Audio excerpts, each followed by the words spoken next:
Good afternoon, good evening, good morning. Welcome back to the channel. My name is ASFM. I hope you are all doing well on today, and welcome back to Season 3, Episode 10 here, where we're going to be discussing the review of this whole season, which personally I feel a bit deflated about, as it's been a fantastic season, but also it's been a bit of a poor one as well. So if we go and have a look, this is the season review for Lokomotiv Sofia, the Railwaymen, and let's go and have a look at the highs and lows of the season, as it says there. So let's have a look. Taking a look at the first of our season review here. So the new arrivals. So who came in and who's been playing well, who hasn't, who's potentially going to be leaving next summer, and who's going to potentially, what's going to happen. So obviously this is the first player to come in. This was Histofra Hubjev, and he has been phenomenal. He's been absolutely fantastic for the club. As it's shown here, 19 appearances, 3 off the bench, 5 goals, 6 assists for a wing back.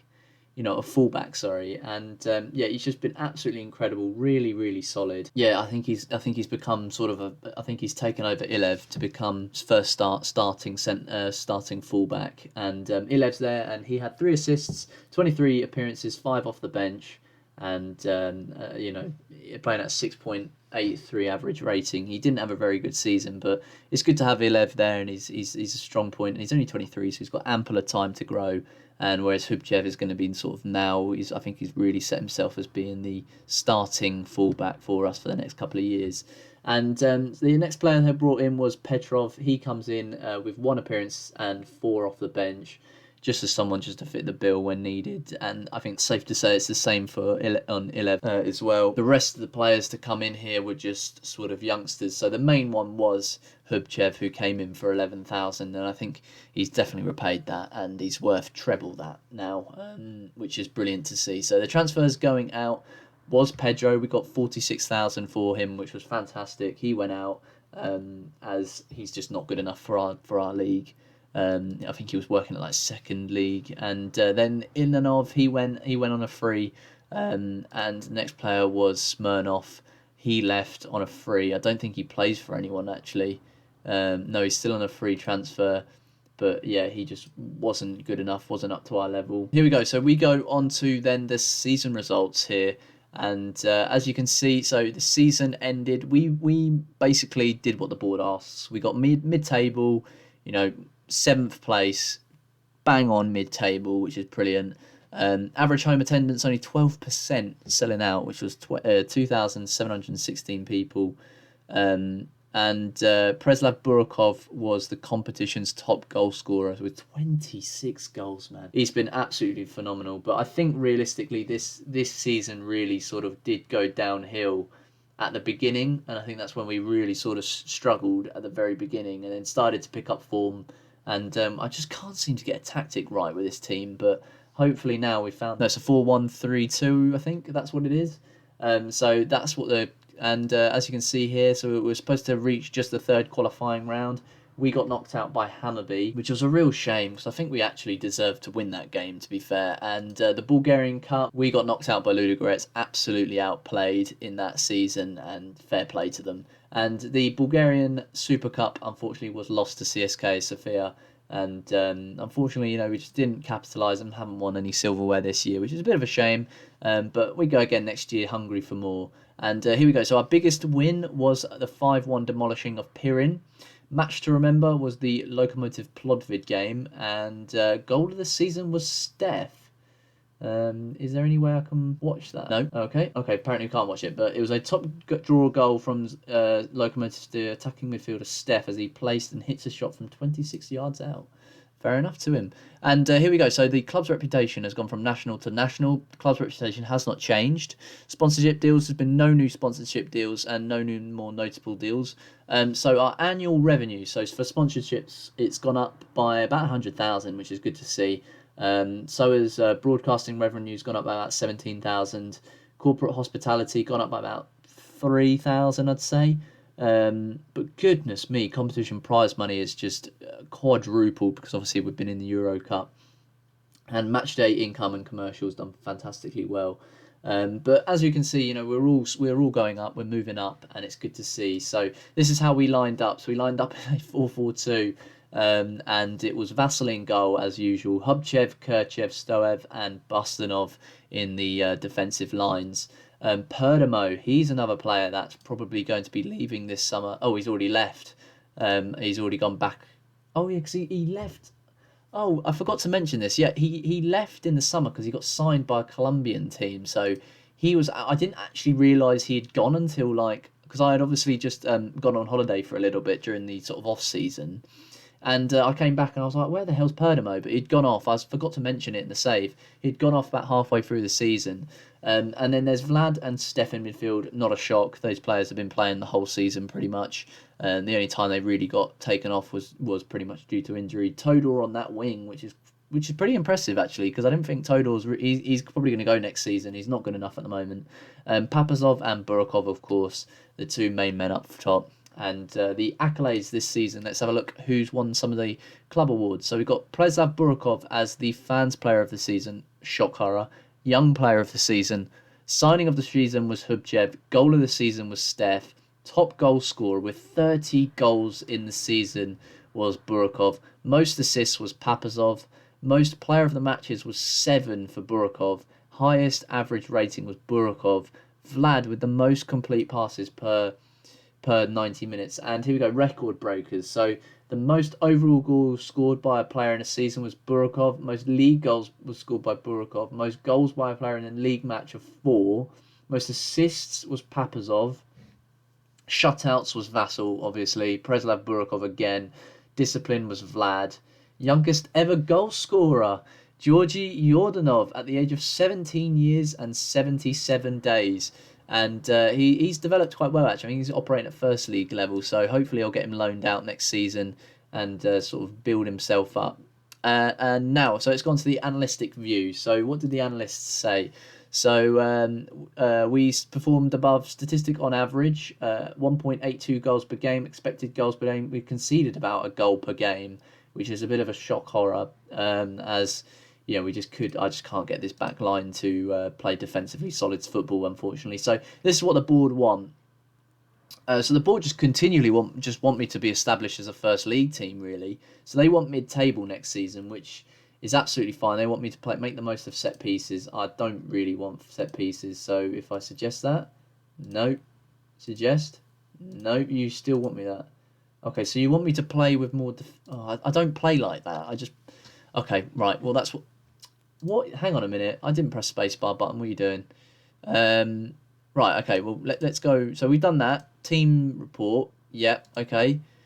I think that was everything. So the board have set budgets now, and the board have set an initial payroll for the coming season of £11,000 per week as a budget. We're paying £7,000, so I've got £3,000 to work with, and £101,000 for transfers, which is good to see. Actually, that's not bad. I can probably sign a few players on that and buy a few players in. My first sort of look is towards Papazov. As a 19-year-old, but he's not very consistent, which is a bit of a worry, as I need someone in that role who's a bit more consistent.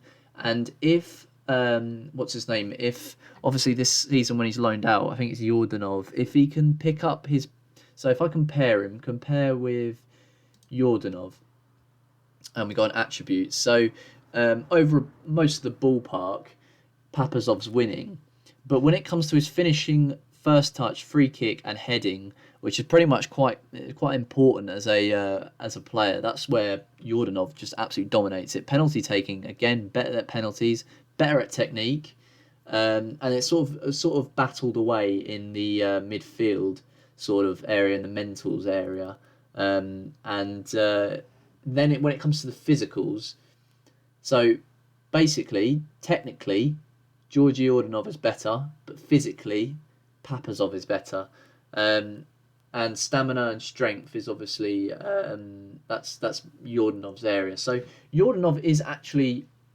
all round a better player as an advanced forward. He just needs to get these up a bit more. If he gets it to about 10, 11, I think that's fantastic. And if he gets a bit quicker with his football, he'll be a fantastic striker, no doubt. And I think he'll be really, really important to the way that we play things. He can also play as a midfielder, which is pretty impressive, actually. But I want him as our up and coming striker, pretty much. So that was everything. I think that's pretty much explained what's going on with this season and where I'm going to improve. So if we have a look on team report, we're going to have a look at the team depth chart. We need a new striker. We need a couple of new strikers. Definitely this season. I think that's clear. I think I need a very, very strong striker to come in. Probably who I'm going to get on a free transfer. Then I think realistically we need another goalkeeper. Someone who can fit the bill in Vassal and probably who's a bit younger and can develop a bit more. Definitely, I think is another centre back. I think I'm definitely going to have a look at getting a defensive midfielder and a few more midfielders. So basically, everywhere on the park needs to be sorted and fixed. As of next season, if we have a look at the Bulgarian First League, we have a look at the preliminary phase. Obviously, we play 7th, but I think we need to start thinking about how we get into this championship group and potentially going on into Europe. That's what I think is the main aim. As if we can somehow get into this group, we could potentially be getting 4th or 3rd. I think if we can, but CSK Sofia are going to be really difficult. They've got some fantastic players who are in their squad. Is any of their players on expiring contracts? So you are currently... Oh, wow. How good are you, though? 2nd league level. Fair enough.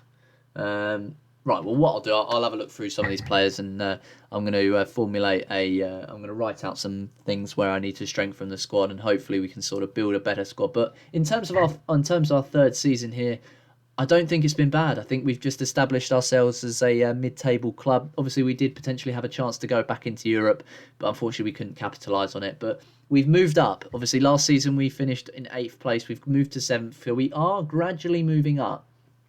And hopefully we can start to push through and really sort of go towards something. But I wanted to bring your attention to something that's actually really quite impressive. So if we have a look here at the under-19s regional group south in the southwest, we won it. We won that title and we only lost one game. And as you can see here, so Trenchev, 19 goals of the season. So if you have a look on stats, you have a look at player overview. So Trenchev was the top goal scorer. All of our players from 1st to 4th were the top goal scorers, which is absolutely hilarious. Most assists was Vasilev. Most shots was Donev.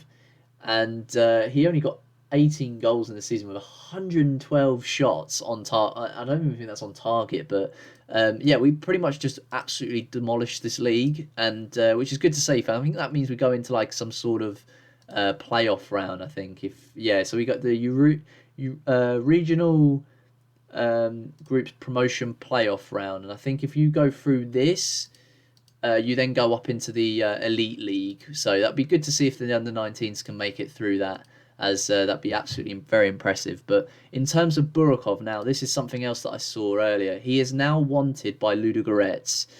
And I tried to give him a new contract. It did change his mentality of wanting to go to a bigger club, but obviously with his contract, he's here till 2027. So it's realistically it's up to Ludogorets to give me a decent offer, and there's something that tells me I don't even want to take it on, because if they're not going to offer me I was easy 4-5 million. Like I'm not selling Burakov for less than 5.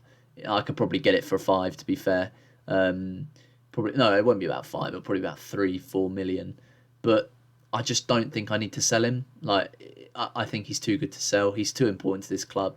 61 appearances, 45 goals. Like if we lose someone of that quality, I think that's just going to be absolutely incredible, and it's just going to be so ridiculous if I did. But he's been absolutely phenomenal. He's bought all of his bonuses that he had in his contract. So what was it? Remaining loyalty bonus, he got that. Seasonal landmark bonuses, he got them all, and yeah, he's just been absolutely phenomenal. And yeah, I'm so glad that we got this guy, because he's just insane.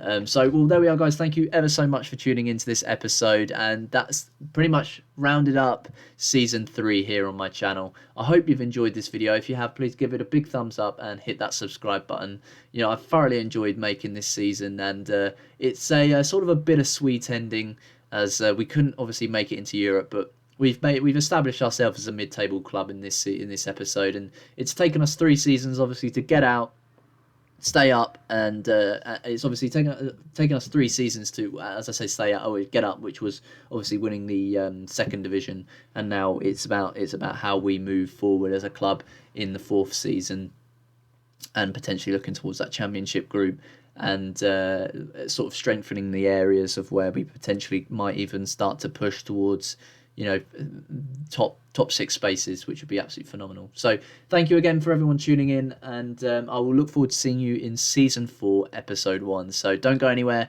and I'm very, very excited to be bringing that. So thank you ever so much, guys. Bye bye.